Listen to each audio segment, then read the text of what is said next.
I thank the President, and I thank the Chair of the Small Business Committee for her continued advocacy on this issue. It is so important for us to help small businesses. That is, if you believe that they are the engine of economic growth for our economy, as I do and as I think the Chairwoman of the Small Business Committee does. It's 75% of new job creation comes from small business. So we can continue to talk about the economy, or we continue to debate about it, or we can get down to business of helping small business. As this bill outlines 3 principal programs: tax credits for small businesses on depreciation to make new investments, a enhancement of the 7A and 504 loan programs, which are successful programs for lending to small businesses, but their capital has fallen off. It's ended in June, so we basically have, a lot less money for small businesses, and a small business lending program that could really help small businesses grow and help our economy at this critical point in time. So we're here tonight because we only have a few days left, but the Chair of the Small Business Committee is not giving up on this issue, and neither am I. I'm saying it's important enough for us to stay here and make sure we get this legislation passed because we want to grow small businesses.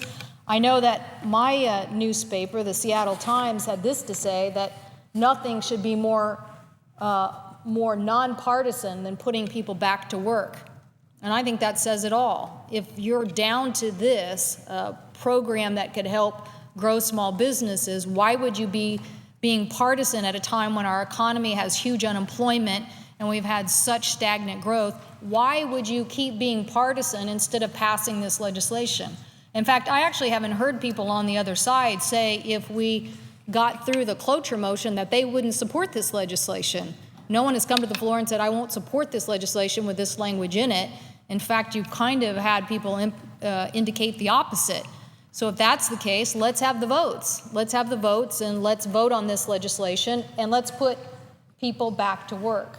But one of the important things that that I want to talk about is this small business bill is a lending program. Because I want to, as the chair was saying, there's a lot of, somebody said to me today, when you can't figure out how to stop something, then make up something that it isn't and claim that it is. And that's exactly what's been going on the other side.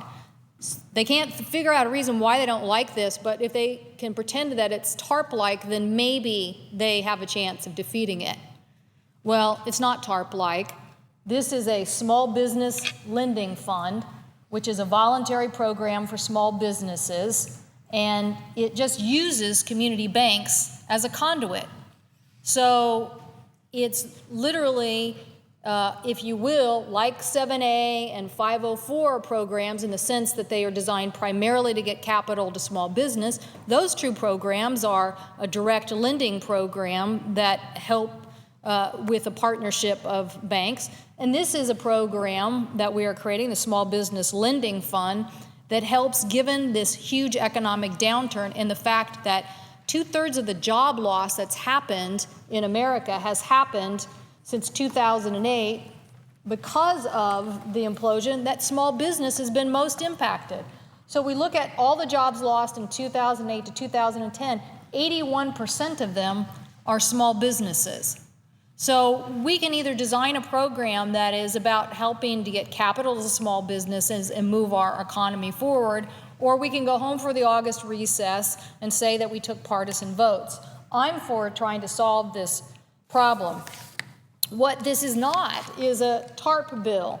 And I love the comparison that people make because, I didn't support the TARP legislation, but just by comparison, TARP was an open-ended bailout of Wall Street firms, and it basically was the U.S. government buying toxic assets. That's what it was. I call it at times a blank check of being able to say no strings attached to have firms that were failing actually get assistance from the government. In fact, if you look at it more specifically, TARP was an open-ended bailout. It basically said, here's the resources targeted at Wall Street. It bought toxic assets. The banks weren't viable. they basically got the revenue because people were concerned that they were failing.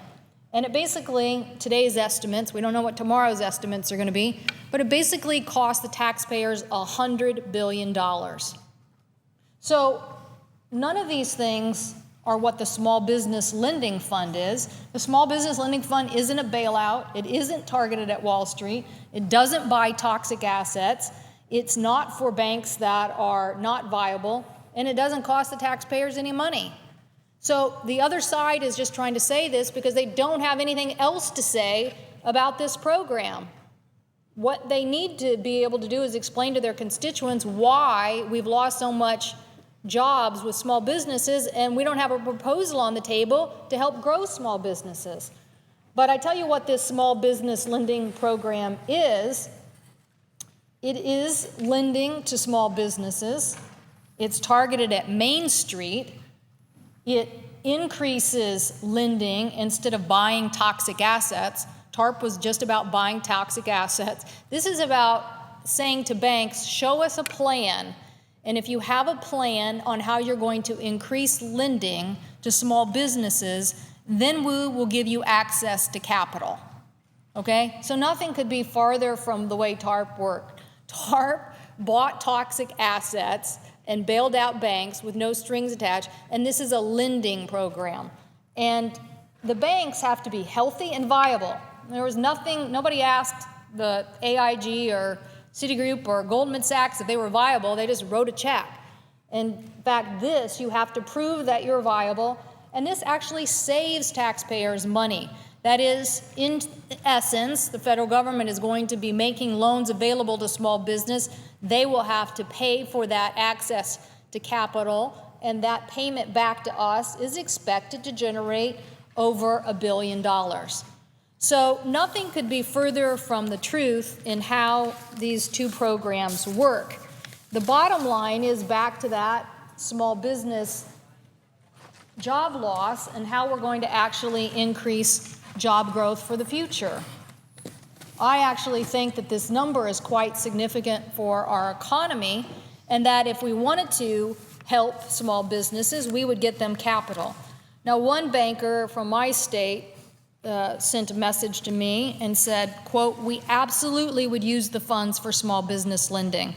Our bank has a backlog of 50 to 70 million of loan requests, which is counter to any kind of statements that people say about soft loan demand. We have reduced our lending to preserve capital as expected by regulators." They did that because that's what regulators expected. And he went on to say that this legislation would give us the capital to significantly increase lending, end quote. That's a banker from my state.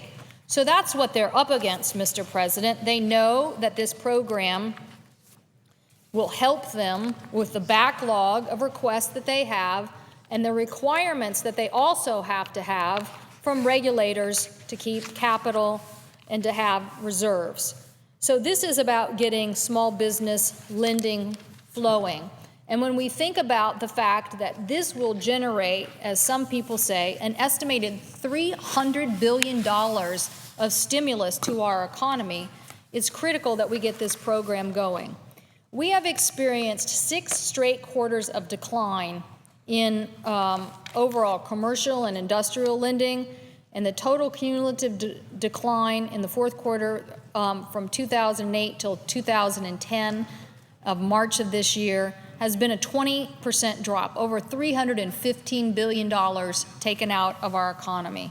So we can do something in the next couple of days if my colleagues will show the dedication of breaking partisan gridlock and also the commitment to stay here to get this legislation done. And we can start to give hope to small businesses. My colleague mentioned all the small business organizations that support this legislation. And I would just like to point out, some people say, well, this might be about banks or it might be about community organizations. It's not. We're working with them because this program is designed to use them as a conduit.